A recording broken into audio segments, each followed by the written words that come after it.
السلام علیکم ورحمۃ اللہ وبرکاتہ۔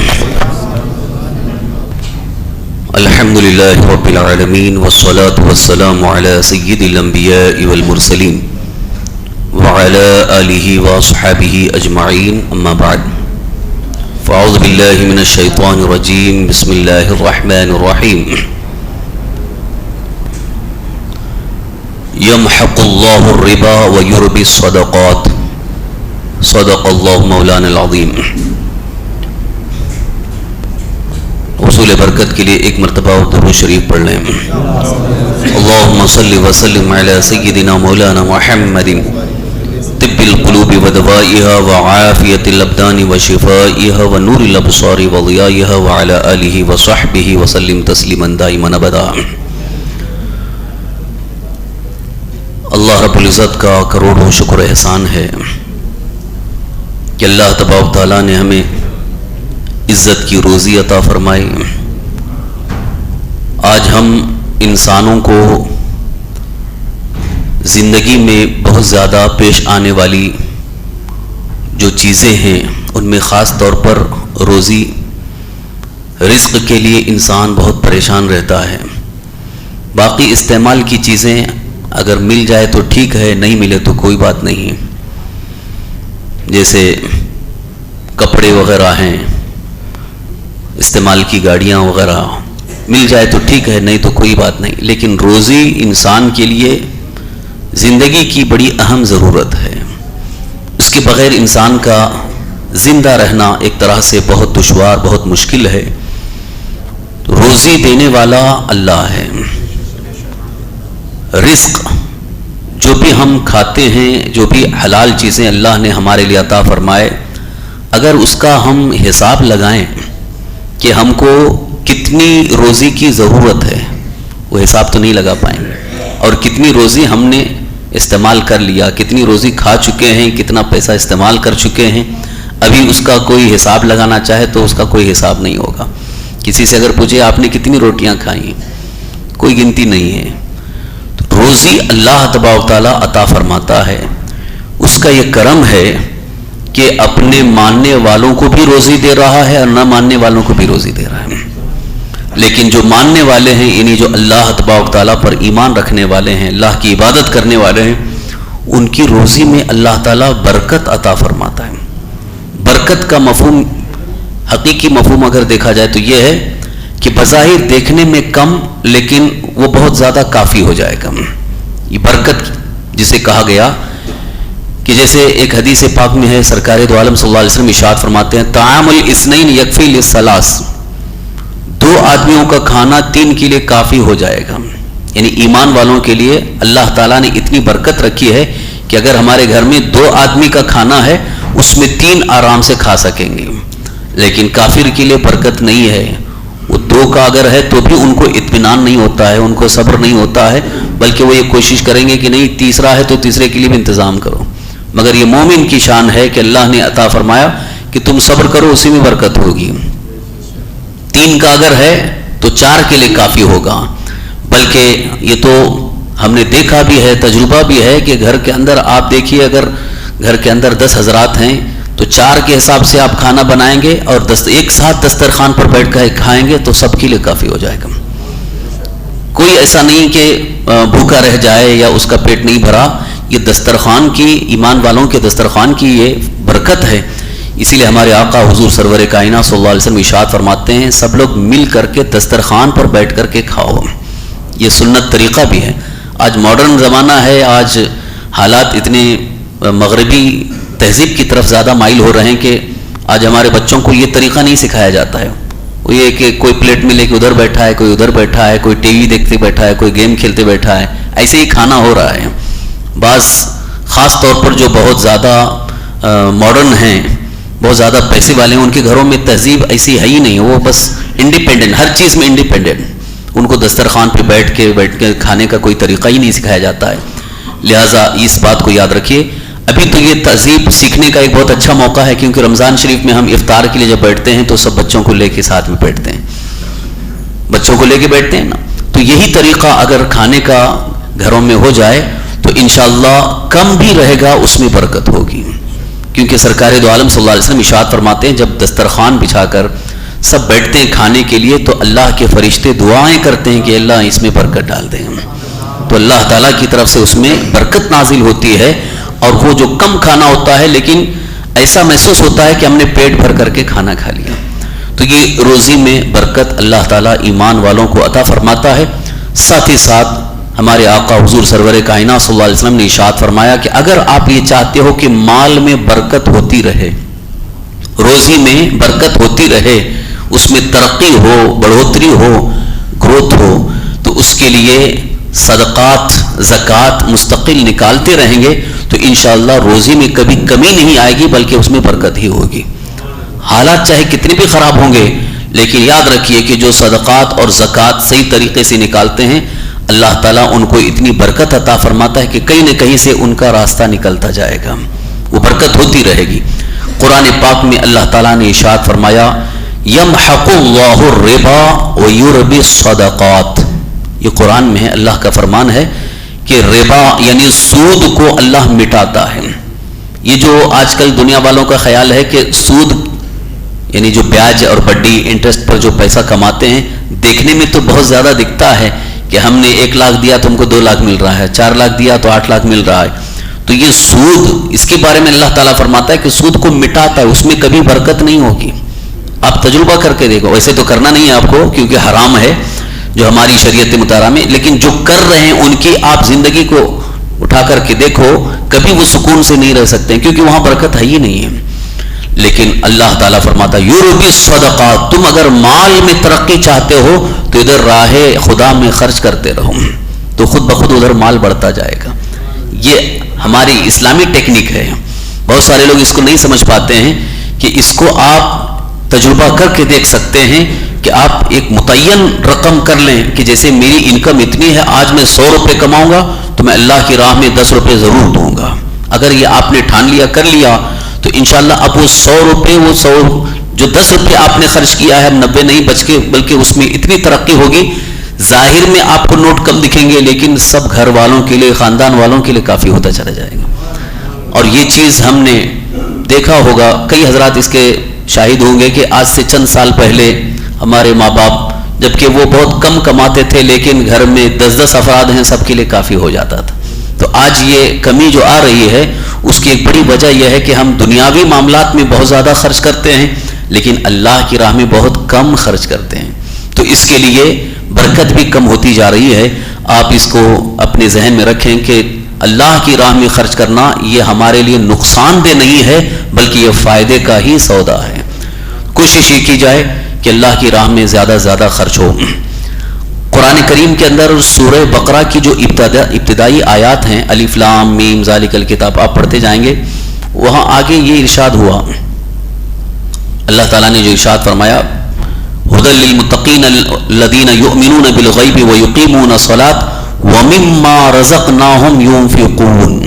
یہ قرآن ہدایت ہے ان لوگوں کے لیے جو غیب پر ایمان رکھتے ہیں, نماز قائم رکھتے ہیں اور ہمارے دیے ہوئے سے خرچ کرتے ہیں.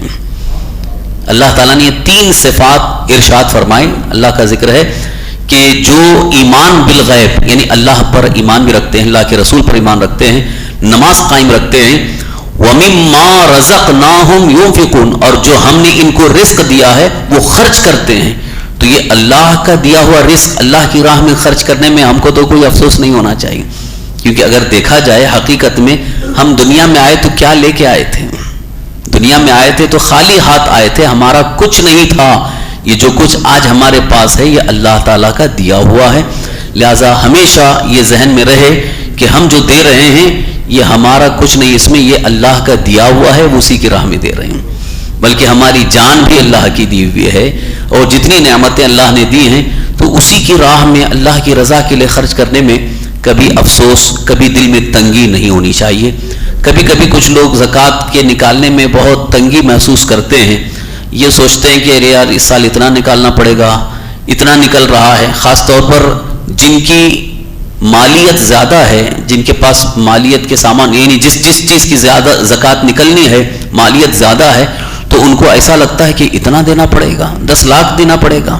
تو اب تک وہ یہ سمجھ رہے تھے کہ اللہ کی راہ میں دینا ہے 1 روپے 2 روپے 10 روپے دے دی ہو گیا. لیکن جب لاکھوں میں نکالنے کی بات آتی ہے تو ان کے دماغ میں شیطان فطور پیدا کرتا ہے, ارے اتنا نکالنا پڑے گا, یہ تو ہماری کمائی کا بہت زیادہ حصہ جا رہا ہے. لیکن اس وقت ان کو شیطان کو مات دے کر یہ کہنا ہے کہ یہ جو کچھ بھی ہماری مالیت ہے یہ ہمارا کچھ نہیں ہے, اس کا دیا ہوا ہے, یہ اللہ کا دیا ہوا ہے, اسی کی راہ میں ہمیں خرچ کرنے میں کبھی تنگی نہیں ہونی چاہیے.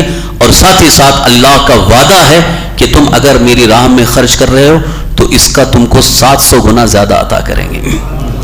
یہ تو کل بھی میں نے قرآن کریم کی وہ آیت آپ کے سامنے پڑھی, مثل الذین ينفقون فی سبیل اللہ کمثل حبۃ انبتت 7 سنابل فی کل سنبلۃ 100 حبۃ واللہ یضاعف لمن یشاء. جو اللہ کی راہ میں ایک دانہ خرچ کرے, فی سبیل اللہ, جو اللہ کی راہ میں خرچ کرتے ہیں, کمثل حبۃ, یہ اس دانے کی طرح ہے کہ جو بویا گیا, انبتت 7 سنابل, اس نے 7 بالیاں اگائیں, فی کل سنبلۃ 100 حبۃ, ہر بالی میں 100 دانے. یعنی ایک دانہ ہم نے بویا تھا اور جب پودا نکلتا ہے اس میں بالیاں ہوتی ہیں, ہر بالی میں 100 دانے, تو 7 بالیاں ہیں, 100 دانے ہوئے ہر بالی میں, تو کتنے ہو گئے 700. تو اللہ تعالیٰ نے یہاں قرآن میں مثال ارشاد فرمائی کہ تم ایک دانہ بوتے ہو تو 700 دانے ہم تمہیں عطا کر رہے ہیں. اگر اللہ چاہے تو کچھ بھی نہ ملے, اگر اللہ دینا چاہے تو صرف 700 نہیں بلکہ اس کے کئی گنا اللہ تعالیٰ ارشاد عطا فرماتا ہے. اسی لیے اللہ تعالیٰ نے ارشاد فرمایا وَاللَّهُ يُضَاعِفُ لِمَن يَشَاءُ, اللہ تعالیٰ جس کے لیے چاہے اور زیادہ کر دیتا ہے. یہ تو 700 ایک منیمم تعداد ہوئی, لیکن جب اللہ تعالیٰ خلوص والے بندے کو دینا چاہے تو کوئی کمی نہیں ہوتی ہے اللہ کے خزانے میں, اللہ تعالیٰ خوب عطا فرماتا ہے. تو زکوٰۃ کی ادائیگی میں ہم کو بالکل ہی تنگی اپنے دل میں محسوس نہیں کرنا ہے, دل تنگ نہیں ہونا ہے, بلکہ دل کھول کر کے, دل کشادہ کر کے اللہ کی راہ میں خرچ کرنا ہے. اور ساتھ ہی ساتھ زکوٰۃ کے مسائل میں جو ہم نے بتایا تھا کہ کہاں خرچ کرنا ہے, کہاں پر یہ زکوٰۃ کی رقم لگانا ہے, بہت سوچ سمجھ کر کے زکوٰۃ کی رقم خرچ کریں تاکہ زکوٰۃ نکالنے کا بھی جو شریعت کا حکم ہے اس پر عمل ہو جائے, اور ساتھ ہی ساتھ ہماری زکوٰۃ صحیح طریقے سے ادا ہو جائے. کیونکہ یہ میں اس لیے عرض کر رہا ہوں کہ بہت سارے زکوٰۃ تو نکالتے ہیں لیکن صحیح مصرف میں نہ دینے کی وجہ سے زکوٰۃ ادا نہیں ہوئی, اور جب زکوٰۃ ادا نہیں ہوئی تو وہ فضیلت اور وہ برکت حاصل نہیں ہوتی ہے. تو پھر شکوہ شکایت کرتے ہیں کہ ہم نے تو نکالا تھا لیکن پھر مال کیسے تباہ ہو گیا, ہم نے تو زکوٰۃ نکالی تھی, یہ مال برباد کیسے ہوا. تو وہاں کہیں نہ کہیں ہم سے چوک ہوئی, اس کو خیال میں لانا ہے کہ کہاں ہم سے غلطی ہو رہی ہے, کہاں ہم سے کوئی چوک ہو رہی ہے.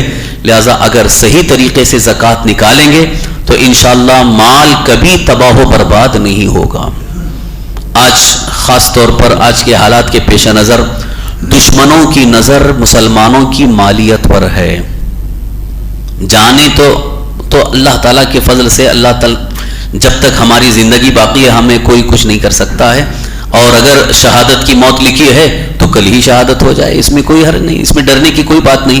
ابھی جو سوشل میڈیا پہ جو چیزیں وائرل ہو رہی ہیں کہ ایسا ہو جائے گا, فساد ہو جائے گا, دنگا ہو جائے گا, بہت زیادہ نقصان ہوگا, مارے جائیں گے, یہ سب خوف رکھنے کی ضرورت نہیں ہے. صرف اللہ کا ڈر رکھو, سب اللہ پر چھوڑ دو, اپنے عمل کو درست رکھو, اور ساتھ ہی ساتھ اللہ تعالیٰ کی عطا اور اللہ کی حفاظت پر پورا یقین رکھو کہ جب تک ہماری زندگی ہے کوئی کچھ نہیں کر سکتا ہے, اور جب ہماری زندگی ختم ہے تو پھر کوئی بچا بھی نہیں سکتا ہے. اگر ہم یہ چاہیں کہ حکومت ہم کو پروٹیکٹ کرے, حکومت کی طرف سے ہمارے لیے تحفظ فراہم ہو, کچھ نہیں ہو سکتا ہے جب تک اللہ نہ چاہے. تو اللہ کی حفاظت میں ہم ہیں, اور جب تک اللہ چاہے ہماری جان محفوظ ہے. رہا مال کی حفاظت کے حوالے سے, کیونکہ ہمارے آقا حضور تاجدار مدینہ صلی اللہ تعالی وسلم نے ارشاد فرمایا جس مال کی زکوٰۃ ادا کر دی گئی وہ مال محفوظ ہوتا ہے, اس مال کی حفاظت ہوتی ہے. تو اگر آپ کو ایسے خطرات محسوس ہو رہے ہیں تو آپ صحیح طریقے سے زکوٰۃ ادا کرنے کی کوشش کریں.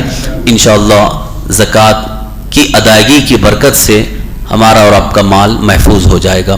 اللہ تعالی ہم سب کو صحیح طریقے سے زکوٰۃ ادا کرنے کی توفیق نصیب فرمائے. بھی آج کل میں نے وعدہ کیا تھا کہ کچھ مسائل, کچھ سوالات کئی حضرات کے ہیں, لہٰذا کچھ موقع ہے 10-15 منٹ کا، آپ حضرات جو سوال کرنا چاہیں سوال کر سکتے ہیں.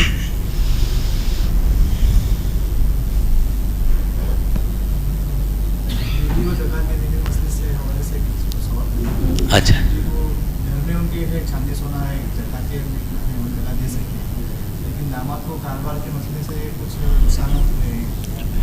کل شاید کل آپ نہیں تھے، کل ہم نے یہ بتایا تھا کہ زکوٰۃ کس کو دی جا سکتی ہے کس کو نہیں دی جا سکتی، اس کے متعلق اصول ضابطہ ہم نے بتایا تھا قرآن و حدیث کی روشنی میں.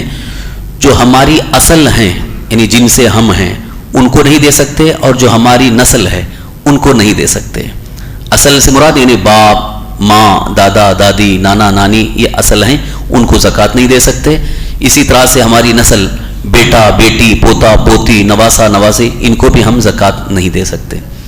تو بیٹی اگر ضرورت مند ہے تو اپنی الگ سے رقم سے آپ اس کی مدد کر سکتے ہیں، لیکن اس کو زکوٰۃ کی رقم نہیں دے سکتے. ہاں یہاں ایک گنجائش ہے، وہ صورت یہ ہے کہ جیسے کہ شادی شدہ ہے بچی اور داماد جو ہے وہ نقصان میں آ گئے، اگر وہ کاروباری طور پر یا کسی میں بہت زیادہ لاس ہو گیا، اب ان کے پاس 52.5 تولہ چاندی یا اتنی رقم بھی نہیں رہ گئی جو میں نے کل مقدار بتائی تھی. آج کی تاریخ میں 52.5 تولہ چاندی 44,800، لہذا اتنی رقم نہیں ہے، اس سے کم ہو گئی، تو اب ان کو داماد کو زکوٰۃ دے سکتے ہیں.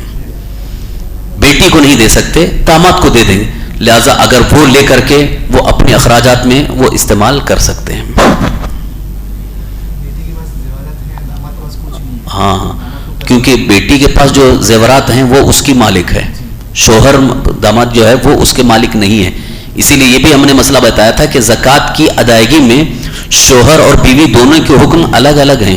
یعنی زیور بیوی کے پاس ہے اور شوہر کے پاس کچھ نہیں ہے، تو اب ایسی صورت میں وہ بیوی جو ہے یعنی جس کے پاس زیور ہے وہ خود زکوٰۃ نکالے، اور اس پر زکوٰۃ نہیں لیکن اس پر زکوٰۃ ہے. اور کبھی ایسا ہوتا ہے کہ اس کے پاس زیور ہے اور اس کے پاس بھی مال ہے، تو آدمی یہ سوچتا ہے کہ میں نکالوں، تو وہ عورت شوہر کے اوپر ڈیپینڈ رہتی ہے کہ میرے شوہر نکال دیں گے. حالانکہ ایسا نہیں، بلکہ دونوں کا حکم الگ الگ ہے کہ اگر شوہر نکال دیتا ہے یعنی اپنی بیوی کے زیور کی زکوٰۃ تب تو ٹھیک ہے، لیکن اگر شوہر نے بیوی کے زیور کی زکوٰۃ نہیں نکالی تو وہ ویسے ذمہ دار نہیں ہے، ذمہ دار وہ ہے یعنی جس کا زیور ہے وہ اس کی ذمہ دار ہے. تو عام طور پر جو بیوی کے پاس زیور ہے خود وہ اس کی مالکہ ہے. اور اب یہ بھی آپ دیکھ لیجئے کہ جیسے خدا نہ کرے کبھی اگر جدائیگی ہوتی ہے تو وہ زیور دے کے تو نہیں جاتی، وہ تو لے کے جاتی ہے نا، وہ خود اس کا زیور ہے.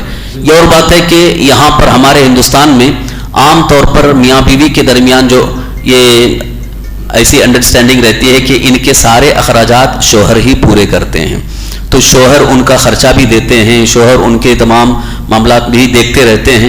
تو اگر شوہر بیوی کے زیور کی زکوٰۃ نکال دیتے ہیں اور ان کو بتا دیتے ہیں کہ ہم نے بھی زکوٰۃ نکال دی ہے تو ان کی زکوٰۃ ادا ہو گئی. لیکن اگر شوہر نے زکوٰۃ نہیں ادا کی تو بیوی کے ذمے لازم ہے کہ وہ اپنے زیور کی زکوٰۃ ادا کرے. بعض خواتین کبھی کبھی یہ کہتی ہیں کہ ہم نے اب تک نہیں نکالی ہے زکوٰۃ، شوہر نکالتے تھے، اب وہ قرض میں آ گئے تو اب ہمارے اوپر اتنا قرض ہے.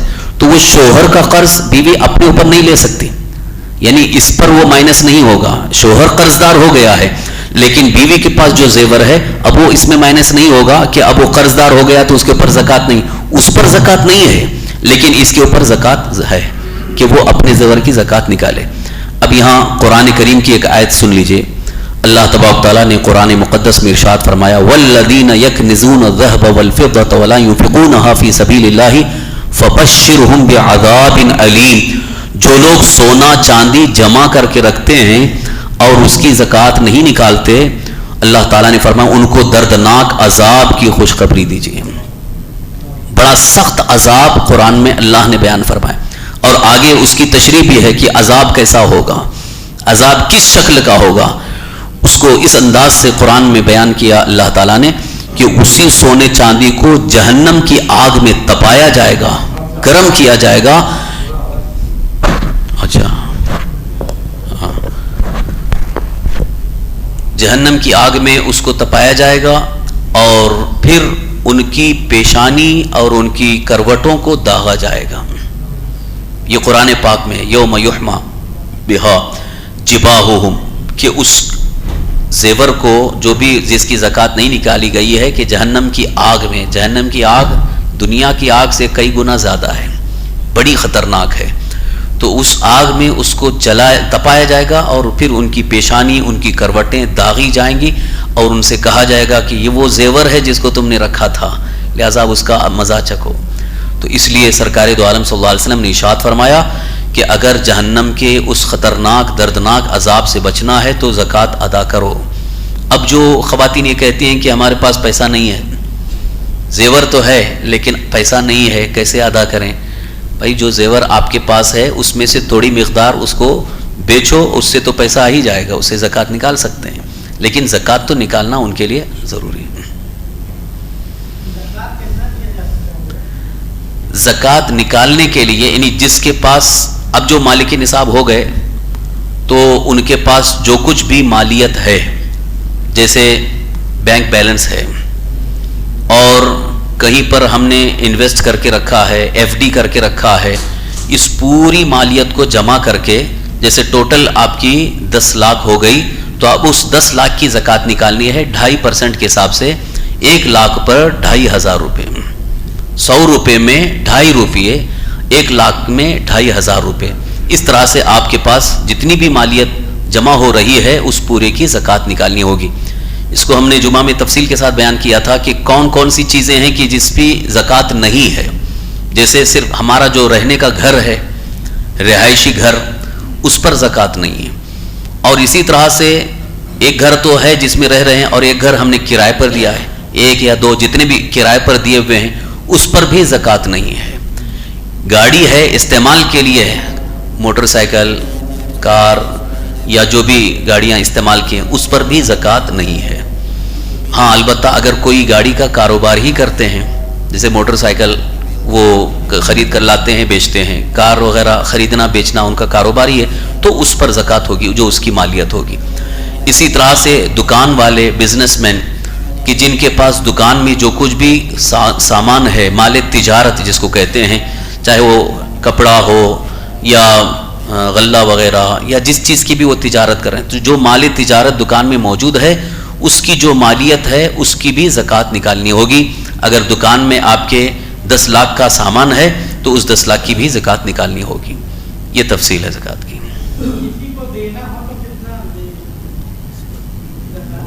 وہ تو آپ کے اوپر ہے، جتنی آپ کی نکل رہی ہے، جیسے مثال کے طور پر آپ کی 10,000 نکلی تو اگر کسی ایک کو 10,000 دینا چاہیں لیکن مستحق ہونا چاہیے۔ ہاں اگر وہ مستحق ہے، پہلے سے اس کے پاس کچھ نہیں ہے، یہ بھی بتایا تھا ہم نے کہ جس کو بھی دینا ہے وہ مسلمان سنی سوی العقیدہ فقیر ہو۔ فقیر کا مطلب ہے کہ جس کے پاس آج کی تاریخ میں 45,000 سے کم ہو، 45,000 سے کم جس کے پاس ہے، اب اس کو آپ زکوٰۃ دے سکتے ہیں۔ اب اکٹھا آپ 1 لاکھ روپے دے دیں تب بھی زکوٰۃ آپ کی ادا ہو جائے گی۔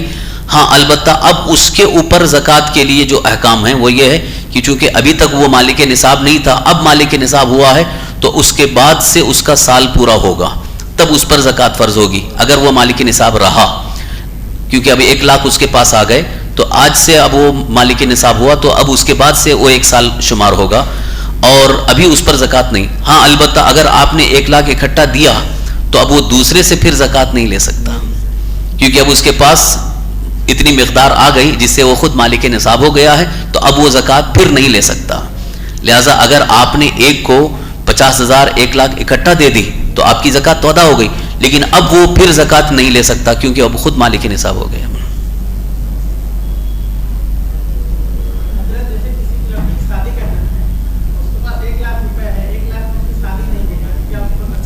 یہ بھی کل مسئلہ بتایا جا چکا ہے کہ اگر کسی کی شادی کرنی ہے، بچی کی شادی کے لیے لوگ خاص طور پر رشتہ دار جو ہے وہ مانگنے کے لیے آ جاتے ہیں کہ بھائی بچی کی شادی کرنی ہے، لیکن ہم کو یہ معلوم ہے کہ ان کے پاس پہلے سے اتنی رقم موجود ہے کہ جس سے وہ خود مالک نصاب ہیں، تو زکوٰۃ اگر دیں گے تو زکوٰۃ ادا نہیں ہوگی۔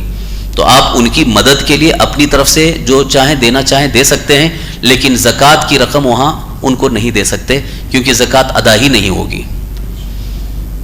یہ پہلے ہی اصول بتا چکا ہوں کہ قرآن میں جو مصرف بیان فرمایا اللہ تعالیٰ نے، انما الصدقات للفقراء، یہ جو صدقات یعنی جو زکوٰۃ ہیں یہ فقیروں کے لیے. تو فقیر کون ہوتا ہے اس کو بھی شریعت نے متعین کر دیا کہ یہ شریعت کی نظر میں فقیر ہے جس کے پاس 52.5 تولہ چاندی یا اتنی رقم نہیں ہے، وہ شریعت کی نظر میں فقیر ہے. آج تو بہت سارے جو مانگنے کے لیے رہتے ہیں، ایک بار یہ ہم نے سنا تھا کہ حاجی علی کے پاس جو بھیک مانگتے ہیں سڑک پہ کنارے جو رہتے ہیں، ایک بار اس کا انتقال ہوا کسی ایک کا، اس کو جب اس کی بوری وغیرہ سب نکالی گئی تو تقریباً 1 لاکھ روپے اس کے پاس نکل گئے. تو ایسے بھی رہتے ہیں. تو اب زکوٰۃ دیں گے تو کیسے ادا ہوگی؟ ہاں، اب یہاں ایک سوال ذہن میں آتا ہے کہ جیسے ہمارے سامنے فقیر ہے، دیکھنے میں تو ہم کو معلوم ہو رہا ہے کہ یہ فقیر ہے، مانگ رہا ہے، مسلمان ہے، اور ہمارا دل یہ کہہ رہا ہے کہ واقعی یہ فقیر ہے، اس کے پاس نہیں ہے، ہم نے دے دیا، ہماری زکوٰۃ ادا ہو گئی. اب اگر وہ پہلے ہی سے ہی فقیر نہیں ہے، اس کے پاس بہت کچھ مال ہے، تو اس کا لینا جائز نہیں تھا، لیکن ہم نے اپنے گمان کے مطابق کہ یہ فقیر ہے ہم نے دے دیا تو ہماری زکوٰۃ ادا ہو گئی. لیکن جان بوجھ کر کہ ہم یہ جان رہے ہیں کہ اس کے پاس ہے اور یہ مستحق نہیں ہے، پھر بھی ہم نے اگر دیا تو وہ زکوٰۃ ادا نہیں ہوئی. جی آپ بولیے.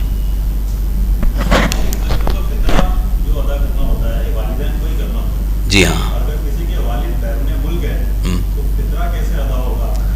مطلب جہاں پر رہائش گاہ ہے اسی کے حساب سے دینا ہوگا یا وہاں کے حساب سے فطرہ ادا کرنا ہوگا؟ جہاں ادا کر رہے ہیں وہاں کے اعتبار سے صدقہ فطر ادا کرنا ہوگا. جیسے اگر وہاں بیرون ملک ہیں، سعودی میں ہیں، اگر وہ وہیں دینا چاہ رہے ہیں تو وہاں کے اعتبار سے وہ صدقہ فطر دے دیں. اور اگر وہ یہاں دے رہے ہیں، جیسے ان کی اولاد یا یہاں گھر والے یہاں موجود ہیں، ان کی طرف سے یہاں دے رہے ہیں، تو یہاں کے اعتبار سے وہ صدقہ فطر ادا کر سکتے ہیں.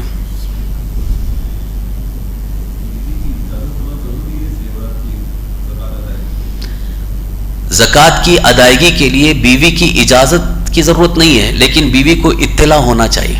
جیسے اگر کوئی شوہر اپنی بیوی کی طرف سے زکوٰۃ ادا کر رہے ہیں تو ان کو خبر کر دیں، ان کو بتا دیں کہ ہم نے آپ کی زکوٰۃ نکال دی ہے، تاکہ ان کو علم ہو جائے. اور اگر بیوی نے کہہ دیا کہ ہماری بھی آپ زکوٰۃ نکال دیجیے، آپ نے نکال دیا، یا انہوں نے کہا نہیں آپ نے نکال دی اور ان کو بتا دیا کہ ہم نے آپ کی زکوٰۃ نکال دی ہے، تو کافی ہے. ایک مسئلہ یہ بھی رہ گیا تھا کہ زکوٰۃ دینے کے لیے کسی کو بول کر کے دینا یہ ضروری نہیں. جیسے کہ کبھی کبھی ایسا ہوتا ہے کہ رشتہ داروں میں یا ہمارے قریبی دوستوں میں واقعی مستحق ہیں، ان کو وہ زکوٰۃ کی ضرورت، لیکن وہ مانگ نہیں سکتے، ان کے لیے غیرت ہے. تو ایسوں کو اگر ہم زکوٰۃ کی رقم دیں تو ان کو بول کر کے نہیں دیں کہ یہ زکوٰۃ ہے، کہ ہم زکوٰۃ دے رہے ہیں. زکوٰۃ دینے کے لیے ہمارے دل میں نیت کافی ہے، دل میں نیت ہے. لیکن اب سامنے والے کو اگر ہم دے رہے ہیں، عیدی کہہ کر کے دے سکتے ہیں، یہ تحفہ کہہ کے بھی دے سکتے ہیں کہ ہماری طرف سے آپ کے لیے عیدی ہے یا ہماری طرف سے نذرانہ ہے، لیکن دل میں نیت زکوٰۃ کی ہو تو زکوٰۃ ادا ہو جائے گی.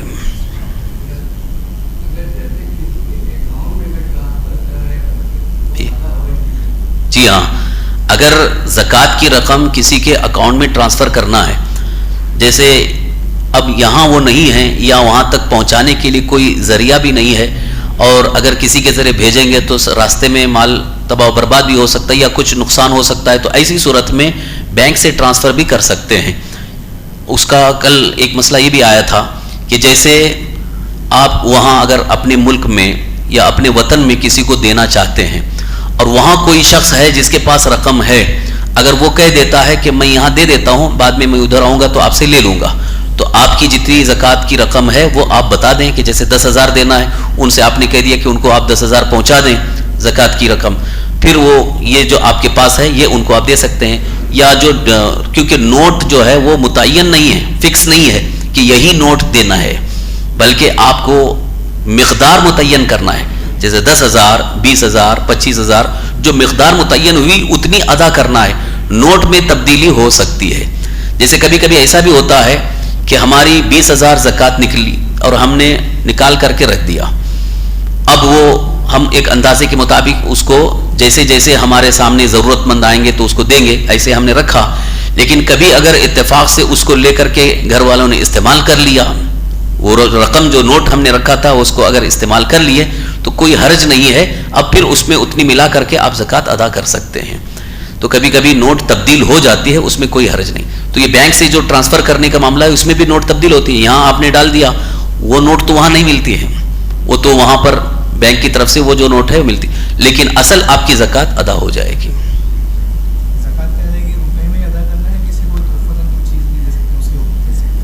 زکوٰۃ کی ادائیگی کے لیے روپیہ دینا ہی ضروری نہیں ہے، کچھ سامان بھی دے سکتے ہیں. جیسے اگر ہماری 10,000 زکوٰۃ نکلی، ہم نے 10,000 کے کپڑے خرید کر کے وہ کپڑے مستحقین کو دے دیے، یا غلہ خرید کر کے ہم نے غلہ ان کو دے دیا، وہ بھی دے سکتے ہیں. یا ہمارا کاروبار جو ہے جیسے کہ فرنیچر وغیرہ کا کاروبار ہے اور کسی مستحق کو اس کی ضرورت ہے تو زکوٰۃ کی رقم میں اس کو بھی نکال کر کے ہم دے سکتے ہیں.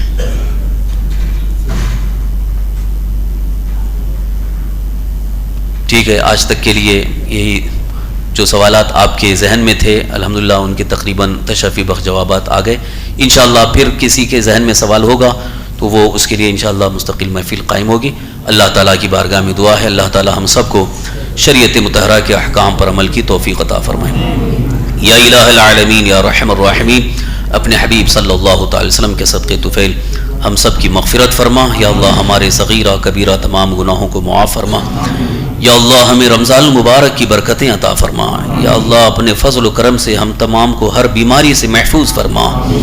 یا اللہ یا رحمان و رحیم پوری دنیا سے بالخصوص ہمارے اس ملک ہندوستان سے یا اللہ تمام وباؤں کو دور فرما، بیماریوں کو دور فرما. یا اللہ اس خطرناک موذی وائرس سے ہم سب کو محفوظ فرما. یا الہ العالمین یا رحم الراحمین، یا اللہ ہم میں جو بھی بیمار ہیں ان سب کو شفاء کاملہ عاجلہ صحت و عافیت و تندرستی عطا فرما. معین الدین بھائی ان کی اہلیہ حسینہ خاتون جو سخت بیمار ہیں یا اللہ انہیں شفاء کاملہ عاجلہ صحت و عافیت و تندرستی عطا فرما. یا اللہ اس مرض سے انہیں نجات عطا فرما. یا رحم الراحمین، یا اللہ اپنی رحمت اور اپنے فضل سے ہمیں مالا مال فرما، روزی میں برکتیں عطا فرما، رزق حلال مسعت اور برکتیں عطا فرما، عمر میں برکتیں عطا فرما. یا اللہ ہماری نمازیں ہمارے روزے عبادات قبول فرما. یا اللہ ہمیں ایمان پر زندہ رکھ، ایمان ہی پر خاتمہ نصیب فرما. ربنا آتنا فی الدنیا حسنۃ وفی الآخرۃ حسنۃ وقنا عذاب النار. ربنا تقبل منا انک انت السمیع العلیم وتب علینا انک انت التواب الرحیم.